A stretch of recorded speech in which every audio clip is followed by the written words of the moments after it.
ছবিটাতে দেখুন জুলহাসের অবিস্মরণীয় আবিষ্কার। বাংলাদেশের ইতিহাসে এই প্রথম ভালোভাবে একটা প্লেন আবিষ্কার করেছে জুলহাস নামের এই ছেলেটি। কি সুন্দরভাবে আকাশে উঠতেছে। তো এখন প্লেনটি আবিষ্কারের পিছনে রয়েছে তার অধিক অধ্যবসায়, 4 বছর পরিশ্রমের পর ভালো একটা রেজাল্ট আসছে।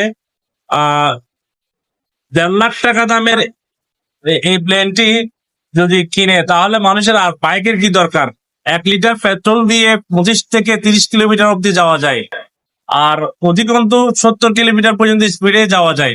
খুব সুন্দর করে ল্যান্ডিং করে আপনারা দেখতে পাচ্ছেন কিভাবে সে চালাইছে এটি। সবাই তার জন্য দোয়া করবেন। আশা করি 4-5 লাখ টাকা খরচ করলেও এর চেয়ে আরো ভালো মডিফাইড করে প্লেনটি বানানো যাবে। সরকারের প্রতি বিশেষ অনুরোধ, তার প্রতি যত্ন নিন, তার আবিষ্কারকে শ্রদ্ধা জানান। আসসালামু আলাইকুম রহমতুল্লাহ।